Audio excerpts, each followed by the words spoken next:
என் பெயர் ராஜம்மா பழனியப்பன், ஆரம்ஸ் டெய்லரிங் உரிமையாளர். 40 வருட காலமாக நான் இந்த தொழிலில் ஈடுபட்டு கொண்டிருக்கின்றேன்.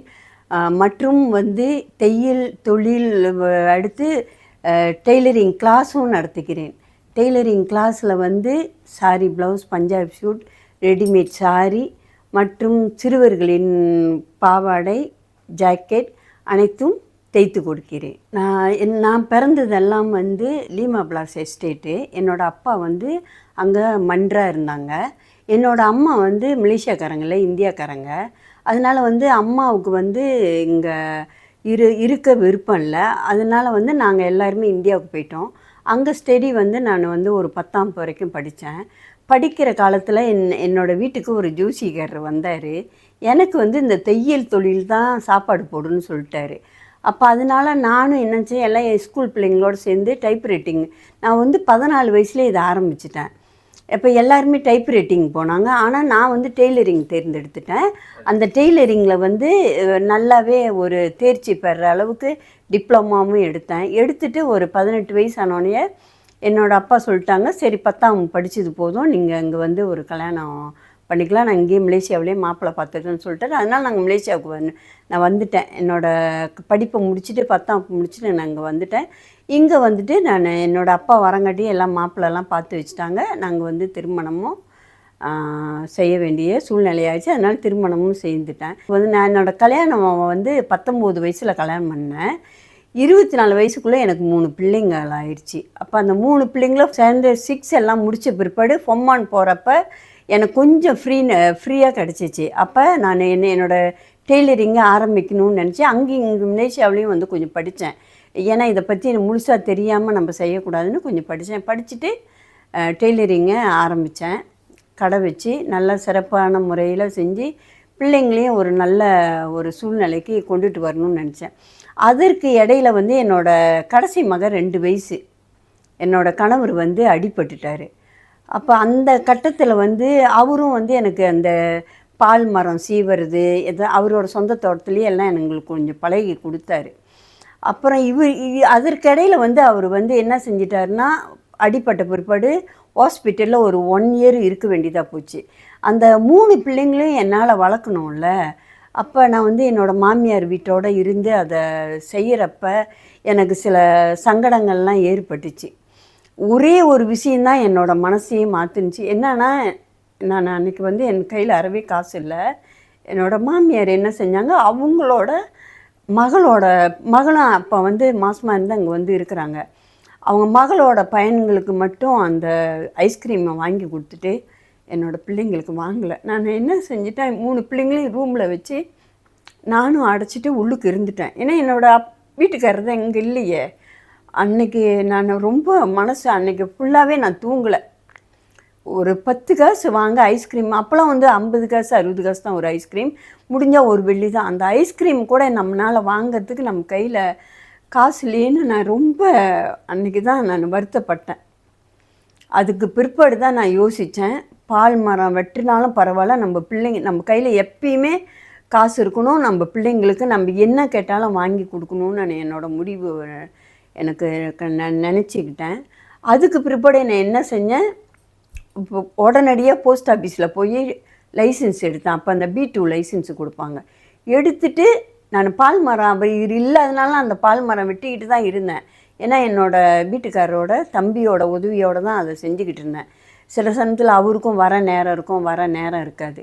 அப்புறம் நான் என்னோடய சொந்தமாகவே என்னோடய ஜேர்னியை ஆரம்பிச்சிட்டேன். இங்கேருந்து அந்த மெயின் ரோட்லேயே மெதுவாக போய் பால் மரம் சீவி அந்த பால் மரம் எடுத்துகிட்டு அந்த பால் மரம் அந்த நிறுக்கிற இடத்துல நிறுத்திட்டு அந்த அன்னைக்கு கொஞ்சம் கொஞ்சம் அந்த கை காசு கிடைக்கும். அதை வச்சு பிள்ளைங்களுக்கு என்ன வேணும், எது செய்யணுன்றதை யோசித்து செஞ்சேன். 2வது என்னோடய அந்த மந்த்லி பேமெண்ட் வரும், அதை வச்சு அந்த குடும்ப செலவெல்லாம் ஓட்டிக்கிட்டேன். எனக்கு யாரோட உதவியும் இல்லாமல் என்னோடய அப்பா கொஞ்சம் கொஞ்சம் உதவி செஞ்சார். அந்த 1 இயர் காலம் அவர் கொஞ்சம் உதவி செஞ்சார். ஏன்னா அதை முழுசாக அவரையும் நம்ம எதிர்பார்க்க முடியாதுல்ல. என்னோட அந்த வருமானத்தை வச்சே நான் ஓரளவுக்கு சமாளிச்சுட்டு வந்துட்டேன். அதுக்கு இடையில் அவர் ஹாஸ்பிட்டலில் இருப்பார். ஒவ்வொரு வாரமும் அவருக்கு தேவையான அந்த விராமீன் சூப்பு, சாப்பாடு இதெல்லாமே கொண்டு போய் கொடுக்குறப்ப நான் நினைப்பேன் அப்போ வந்து எனக்கு 26 வயசில் எனக்கு அப்படி ஒன்றும் ரொம்ப நல்லா செய்யணும்னு கூட எனக்கு தோணலை. ஆனால் இருந்தாலும் நம்ம அந்த வைராக்கியத்தை எடுத்து நம்ம செய்யணுன்ற அந்த முடிவு எடுத்தேன். அதுக்கு வந்துட்டு பிள்ளைங்களாம் படித்து 6ஆம் வகுப்பு முடித்த பிற்பாடு நான் வந்து திரும்ப வந்து அந்த டெய்லரிங்கை ஆரம்பித்தாச்சு. டெய்லரிங் ஆரம்பித்த பிற்பாடு இந்த நிறைய வருமானம் வரமும் ஆரம்பிச்சிருச்சு. அதில் வந்து வளையல், பொட்டு, கல்யாண ஜாமாங்க, சாரிங்க, பஞ்சாப் சூட்டுங்க இதெல்லாமே விற்க ஆரம்பித்தேன். டீச்சருங்களும் எனக்கு நிறைய ஹெல்ப் பண்ணாங்க. அதோடு என்னோடய பிள்ளைங்களும் கொஞ்சம் பெருசாகிட்டாங்க, அவங்களும் ஹெல்ப் பண்ணாங்க. மறுபடியும் அவங்க வந்து நான் இதெல்லாம் செஞ்சு 2-3 டெய்லரு, அங்குள்ள 2-3 சைனீஸு இதெல்லாம் வச்சு ஒரு 7-8 பேரை வச்சு நல்ல ஒரு பிஸ்னஸ் நடந்துச்சு. அதில் வந்து நான் ஒரு சக்ஸஸும் அடைஞ்சேன் ஓரளவுக்கு. அப்புறம் இந்தியாவிலேருந்து துணி எடுத்து தைச்சேன். அப்புறம் அதோடு என்னோடய பிள்ளைங்க எல்லாம் படித்து ஃபார்ம் 5 முடிச்சிட்டாங்க. முடிச்சுட்டு வெளியானோடனே அவங்க காலேஜு இந்த மாதிரிலாம் முடிச்சுட்டு அவங்களும் எல்லாமே பட்டதாரி ஆகிட்டாங்க. 3 பிள்ளைங்களுமே பட்டதாரி ஆகிட்டு கல்யாணம் பண்ணி முடிச்சிட்டோம். சரி, இதுக்கு வந்துட்டு நம்மளுக்கு போதும், இந்த பிஸ்னஸ் வந்து போதுன்ட்டு பேர பிள்ளைங்களாம் பிறந்த பிற்பாடு அதை நான் ஸ்டாப் பண்ணிவிட்டு என்னோடய ஸ்லிம் வீரோட ஜேர்னியை வந்து துணி கடை எல்லாமே விற்றுட்டு நான் வந்து கேலுக்கு வந்துட்டேன். கேலுக்கு வந்துட்டு ஓரளவுக்கு வந்து சரி இதோட டெய்லரிங் செய்ய வேணான்னு நினச்சிக்கிட்டு இருந்தேன். அதுக்குள்ளே நான் வந்து லண்டனுக்கு போக வேண்டிய சூழ்நிலை ஆகிப்போச்சு என்னோடய 2வது மகளோட. அங்கே லண்டனுக்கு போன பிற்பாடு அந்த லண்டனில் வந்து டெய்லரிங் வந்து ரொம்ப தேவைப்பட்டுச்சு. நானும் வீட்டில் வந்து என்ன செய்கிறதுன்னு தெரியாமல் யோசிச்சுக்கிட்டு இருந்தேன். திரும்ப ஒவ்வொரு கடையாக நான் போய் பார்த்தேன். அப்போ கடைக்காரங்களே நமக்கு சப்போர்ட் பண்ணாங்க. ஒரு நாளைக்கு 4 ப்ளவுஸ் கொடுப்பாங்க, 2 ப்ளவுஸ் 4 ப்ளவுஸ் கொடுப்பாங்க. அதை வந்து நான் வீட்டில் தைச்சி கொண்டு போய் கொடுக்கணும். அப்போ நமக்கு டெய்லரிங்கு மிஷின் வேணும். அதுதான் எனக்கு ரொம்ப ஆச்சரியமாக இருந்துச்சு, கடவுள் எனக்கு எந்த அளவுக்கு உதவி செஞ்சாருன்னு. ஒரு நாள் நைட்டு வந்து இந்த இதை வந்து எங்கள் மக வந்து போடுறாங்க, இந்த மாதிரி எங்களுக்கு ஒரு மிஷின் தேவைப்படுதுன்னு யூடியூப்பில் போடுறாங்க. போட்ட பிற்பாடு மறுநாள் காலையில் 7 மணிக்கு ஒருத்தர் வந்து நிற்கிறாரு, ஒரு வெள்ளைக்காரரு.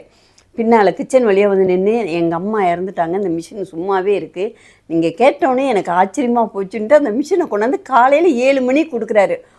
நாள் நைட்டு மெசேஜ் அனுப்புகிறோம், மறுநாள் வந்து காலையில் வந்து எங்களுக்கு அந்த மிஷின் கிடைக்கிது. அதோட ஏஜிங் மிஷினிங் வாங்கிட்டு நான் டெய்லரிங் ஸ்டார்ட் பண்ணேன். ஒரு 6-7 மாத காலம் எனக்கு வந்து அவ்வளோ பெரிய சந்தோஷம் அந்த லண்டனில் வந்து டெய்லரிங் தைச்சி கொடுக்கறது. அதையும் முடிச்சுட்டு அதுக்கு வந்துட்டு எனக்கு பர்மிட் கிடைக்கல, திரும்ப நான் வர வேண்டிய சூழ்நிலை ஆயிடுச்சு. திரும்ப நான் அங்கேயே வந்துட்டு அந்த பேர பிள்ளைங்களெல்லாம் பார்த்துக்கிட்டு இருந்தேன். கோவிட் டைமு நான் வந்து இந்தியாவுக்கு போயிட்டேன் கோவிட்டுக்கு. அந்த ஒரு வாரத்துக்குள்ளே அந்த இங்கே வரலன்னா அந்த நிப்பாட்டிடுவான்ட்டுன்னு நான் வந்தாச்சு. வந்துட்டு என்ன செய்யணும்னு கோவிட்டுக்கு என்னன்னு தெரியலன்ட்டு கொஞ்ச நாள் கழிச்சுட்டு டிங்கியில் சரி ஒரு கடை திறந்து செய்யலாம், பேர பிள்ளைங்களை கொண்டு போய் நம்ம ஸ்கூலில் விடுறோமேன்ட்டு அங்கே ஆரம்பித்தேன். அங்கே ஆரம்பித்து நான் செஞ்சுக்கிட்டே இருக்கிறப்ப அங்கே ஒரு மழை, அதனால அங்கே வெள்ளை ஏறும், இந்த மாதிரி ஒரு சிச்சுவேஷன்லாம் அங்கே வந்துச்சு. அதிலிருந்து திரும்ப வந்து சைபர் ஜெயாவிலேயே என்னோடய மக வந்து ஆஃபீஸ் கேஃபோ அகாடமி வச்சுருக்காங்க. அதில் வந்து நான் ஒரு சின்ன இடத்த எடுத்து போர்ஷன் எடுத்து 2 ரூம் எடுத்து செய்ய ஆரம்பித்தேன். இப்போ அதுக்கு பிற்பாடு என்னோடய ஜேர்னி வந்து டெய்லரிங் கிளாஸு, பிள்ளைங்களுக்கு ஸ்டிச்சர் சொல்லித்தரது, அகாடமி இந்த மாதிரி வந்து பெரிய அளவில் செய்ய ஆரம்பித்தேன். எனக்கு அது ஒரு சக்ஸஸாகவே முடிஞ்சு 61 வயசில் ஒரு நல்ல சக்ஸஸ் ஆனது என்னன்னா, நான் ஒரு கார் வாங்கினேன். அந்த கார் வந்து உண்மையாலுமே அன்றைக்கி வாங்குகிற அன்றைக்கி நான் அவ்வளோ பெரிய சந்தோஷப்பட்டேன். அந்த கார் முன்னுக்கு மறுபடியும் ஒரு 61 வயசில் வந்து நம்ம கார் வாங்க வேண்டிய அளவுக்கு நம்ம வேலை செஞ்சுருக்கோமேனு இப்போ அது தொடர்ந்து அப்படியே அந்த ஜேர்னி வந்து ஓடிக்கிட்டு இருக்குது. ரொம்ப நல்லாயிருக்கு. அப்போ சைபர் ஜெயில் வந்து நம்ம வச்சுட்டோம்.